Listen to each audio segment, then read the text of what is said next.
just a couple questions I want to start with as we kind of move into this was like this past week, right?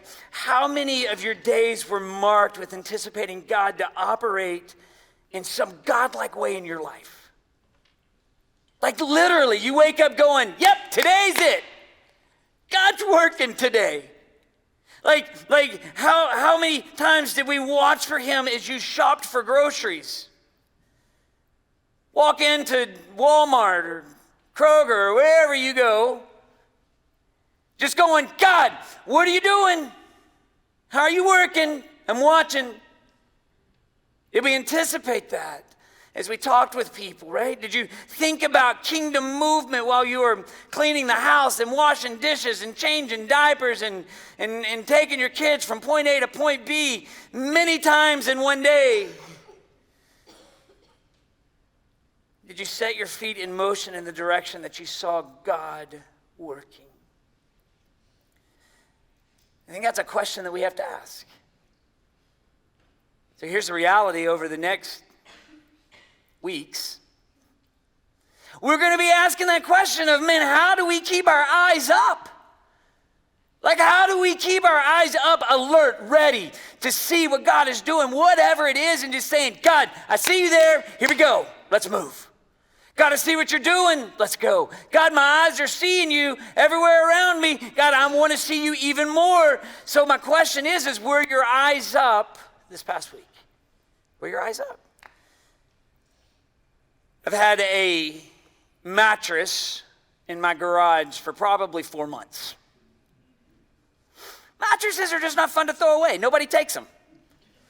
And if I leave it on the side of the road, the people who come pick it up there, I have to pay them $70 for them to come pick it up.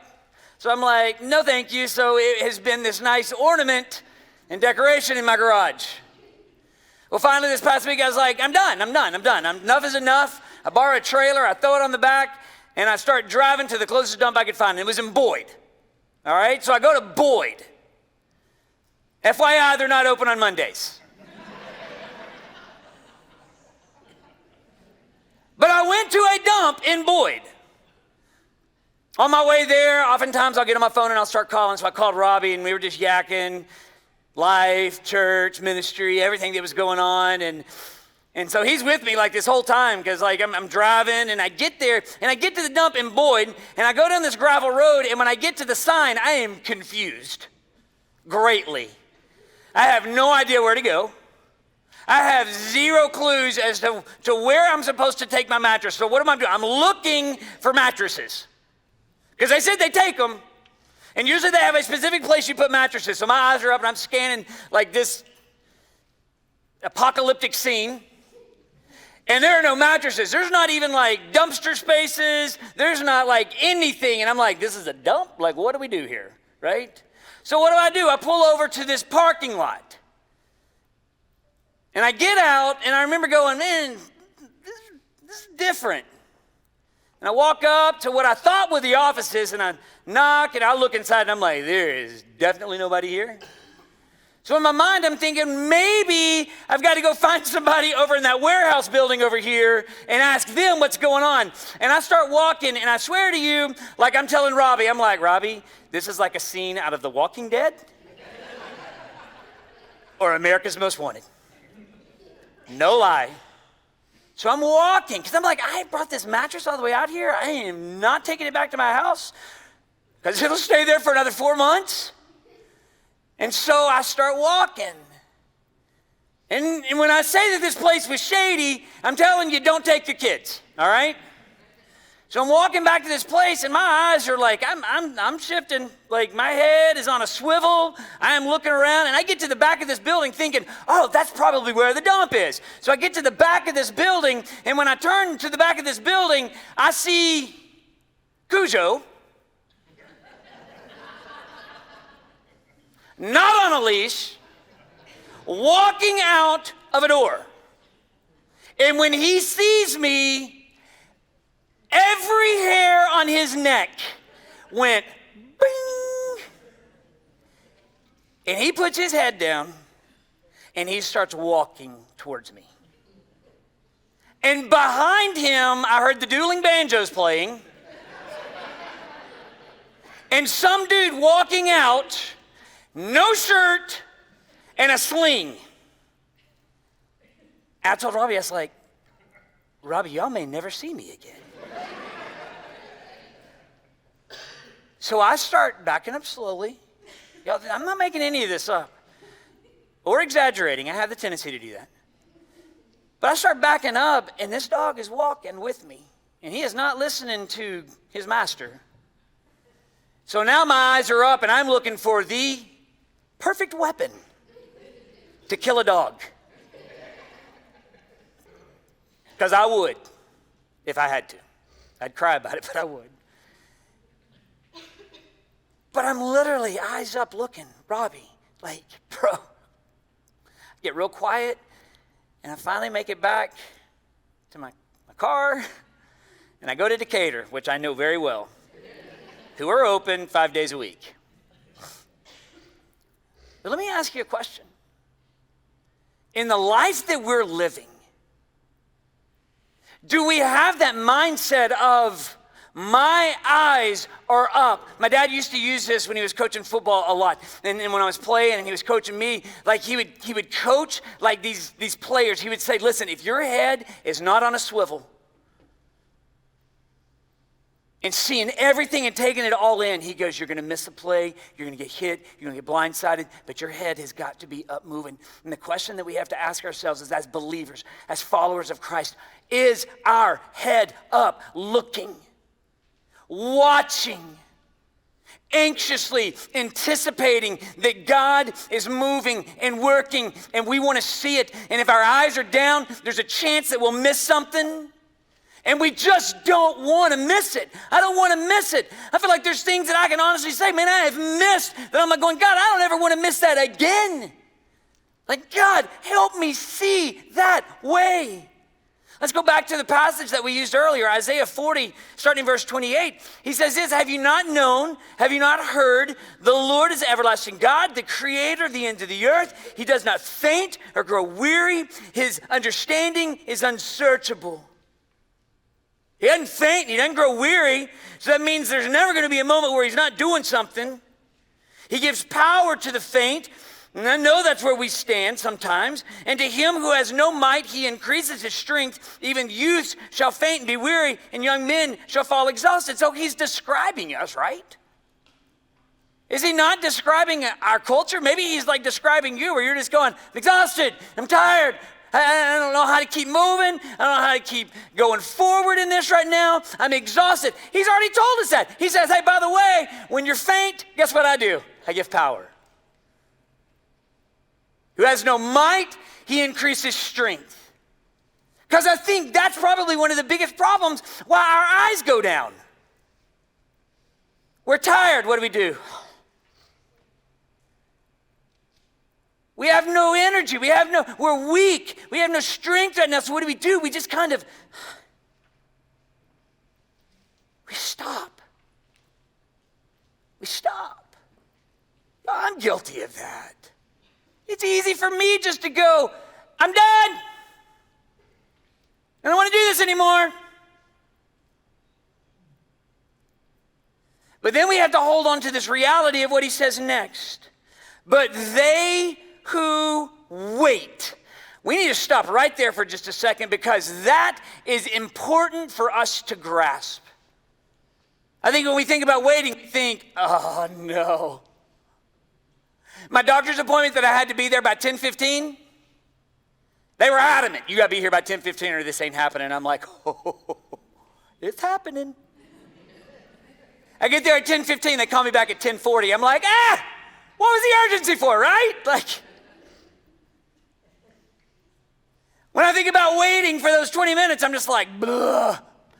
I'm exhausted. I'd been up for 24 hours almost, and just like, and when we think about waiting, we're just like, I don't like doing that. But waiting here is different, okay? Waiting here is the Hebrew word, and I'm probably butchering it, that's okay, but kavah. And it means to wait for, to hope for, to look eagerly for, to lie and wait for, linger for. Ready for this one? To expect.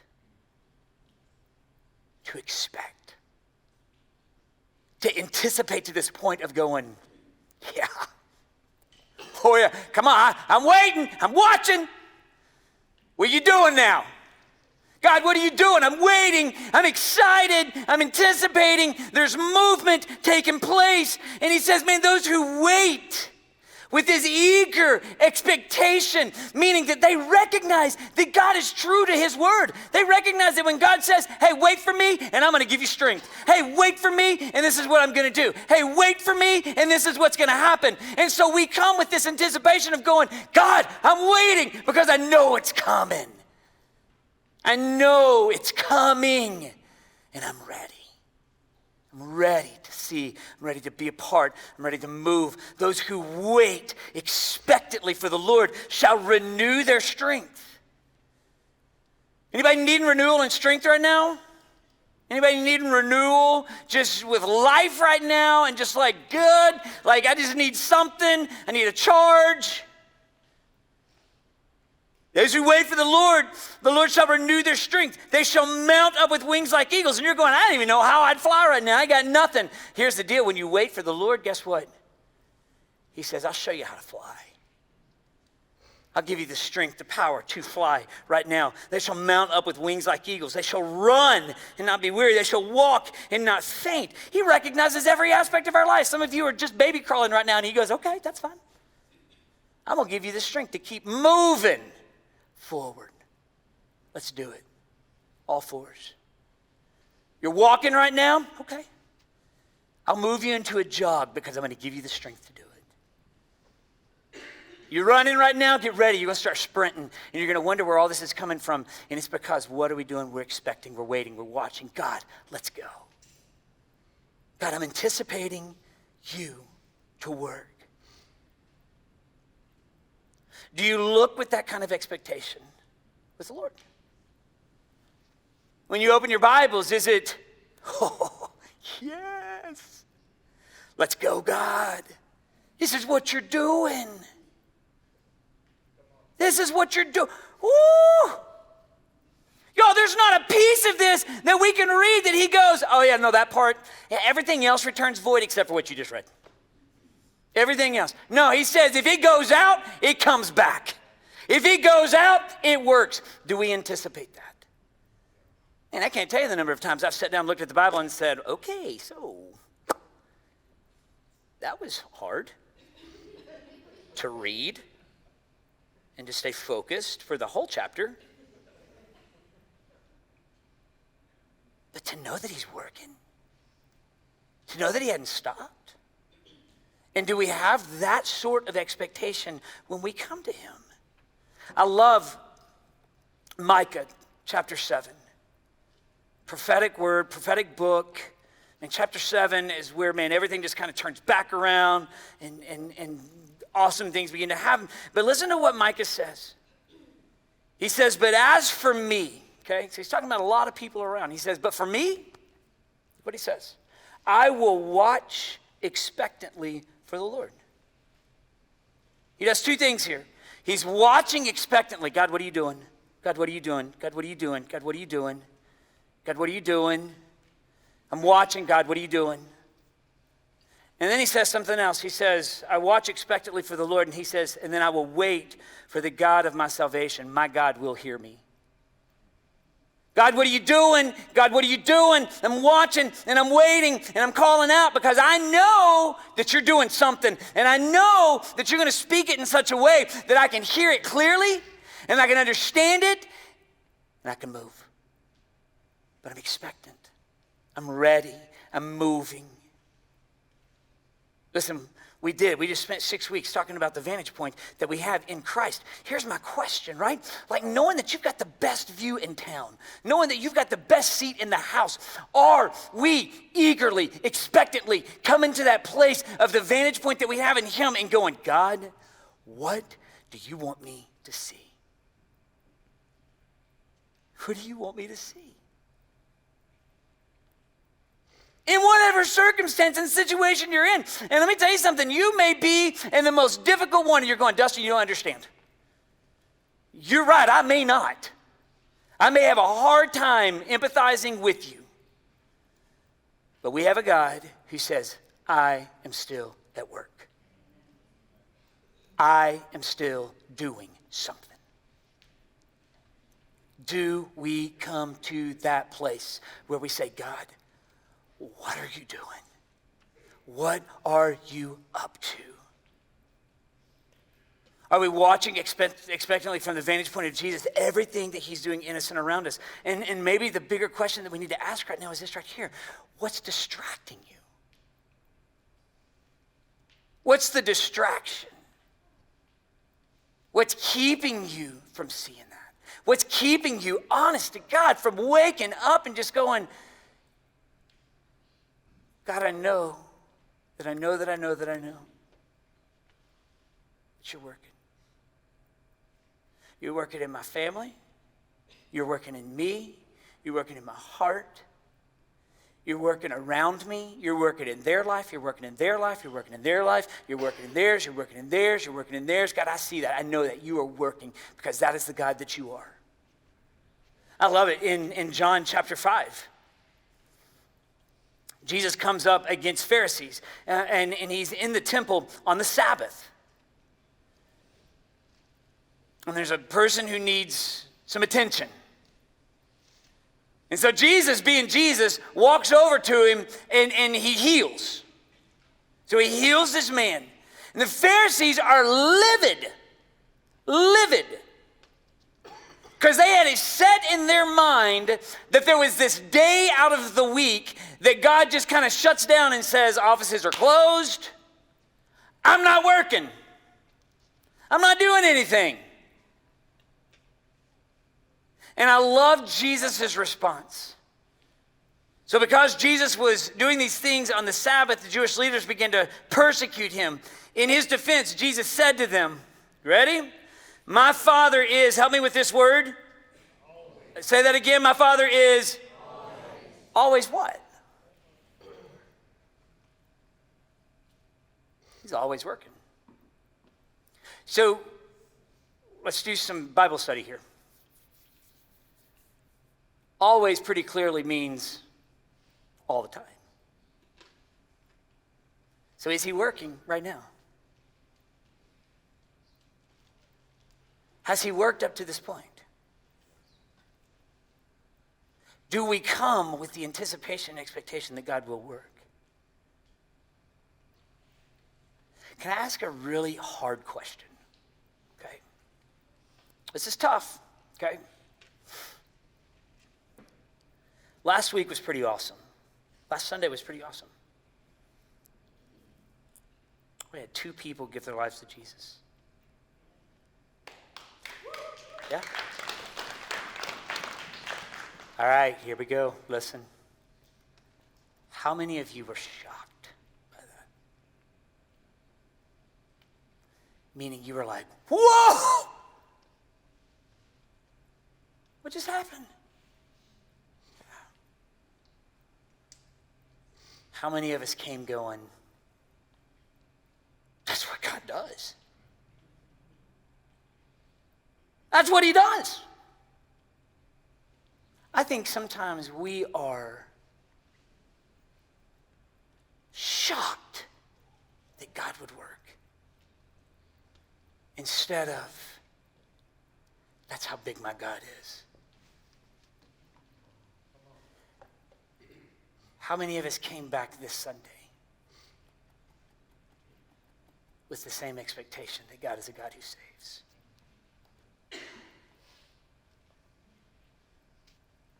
Or were we waiting to be shocked again?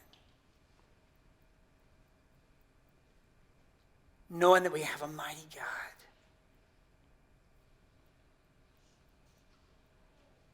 Why would we ever be shocked? I think we can be in awe of how awesome he is. But never, man, I didn't see that coming. Because my God is a life changer. That's how he does. That's how he works. Right now in your own life, how many of you are waiting patiently for God to do something? But there's just not really any kind of expectation that he will. Maybe because of disappointment, maybe because of hurt, maybe because of failings. I don't know, but you've just given up this realization or reality that God is going to work in your family, in your life, maybe in your church. Do we believe that God's done with us here? I don't. I think he's just now moving us into a place where our eyes are fixing to be open to just how big he is, but we've got to be a people that say, okay, God, we expect to see big things, greater things.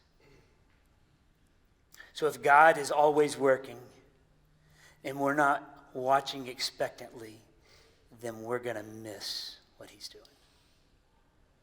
Okay? Did you hear that?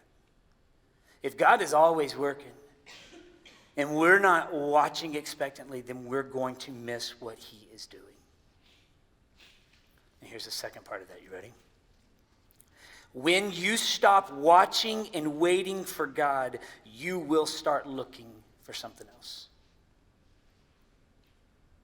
When you stop watching and waiting for God, you will look for something else.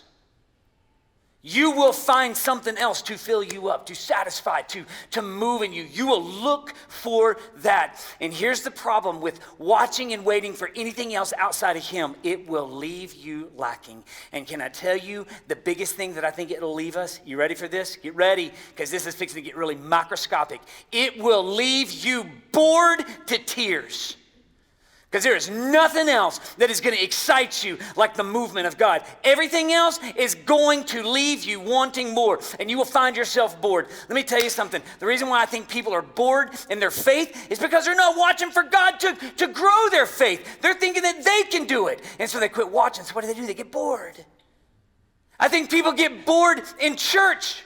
And so what do? They start looking for something else. And the problem with that is we're not looking for God anymore. We got people that are looking for all these churches out there. Do they have the right this, the right this, the right this, the right this? And not one time are we asking, man, do they have the right gospel? Do they have the right Jesus that they're preaching? Are they teaching the right things? No, what happens is we come going, man, worship was awesome. And then all of a sudden we see Jesus and they go, whoa, I didn't see that one coming. Because we never went looking to begin with. So what are your eyes set on? What are you anticipating and expecting? Man, every moment, every second that we get. Somebody's in the book. So here are 4 ways, and I'm done. We're going to be challenged to have our eyes up as we watch and wait for the Lord. And there's 4 questions I want to ask you. Ready? 4 questions. You might want to jot them down if you have a pen. Or number 1, are we longing for the Lord with expectancy? Are we longing for the Lord with expectancy? Are we longing for him? Psalm 62:1. For God alone, O my soul, waits in silence. There's that waits word again. For God alone, O my soul, with this watchful anticipation, waiting in silence, for him comes my salvation, right? Are we longing for the Lord with that expectancy? Are we seeking after him, going, man, there is nothing else. It is you or nothing. That's it. Are we longing for him with expectations and expectancy? Number 2, are we actively listening for the Lord? Because that's part of it, right? Like, do we believe that God is a God who speaks? And are we actively listening where we're going, okay, listen, God, I'm not moving till I hear something because I got to hear something, God. I need to hear from you. I need to know that you're speaking, God. I know that you're a God who speaks. God, I'm waiting. Talk to me. Talk to me. Talk to me. Talk to me. Like this. And he wrote in Proverbs 8:34, he says, blessed is the one who listens to me, watching daily at my gates, waiting beside my doors. Man, we're watching, we're waiting, everywhere we're going. It's going, God, just talk to me. God, just direct me. Show me what you're doing right here, right now. God, show me. I want to hear it, God. I want to hear it. I want to hear it. Every corner we turn, it's that expectancy of God, I'm listening for you.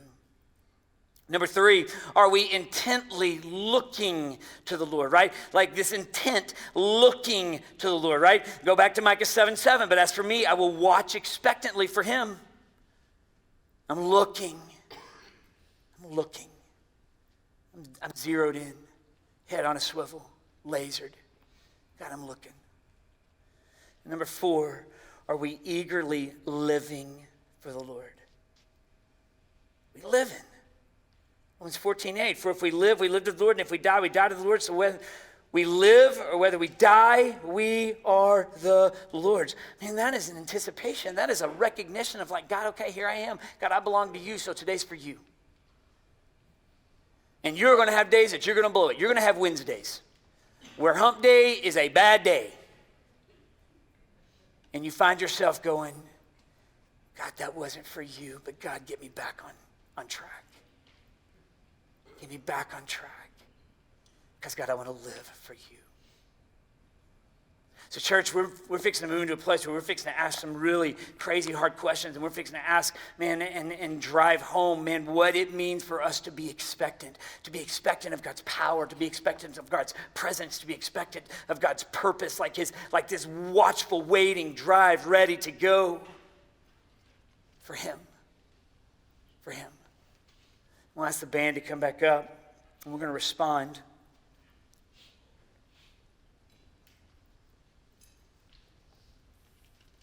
Where do you stand right now?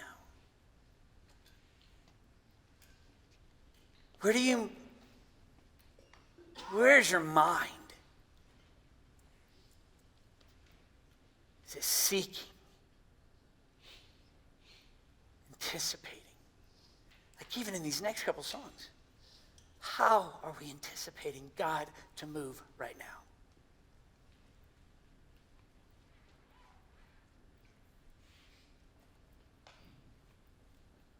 I want you just to bow your heads with me for a moment.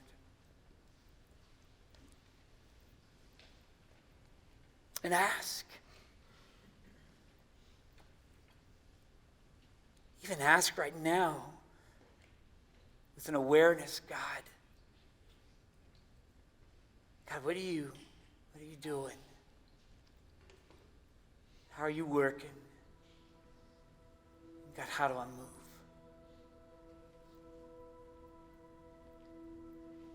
How are you working and how do I move right now?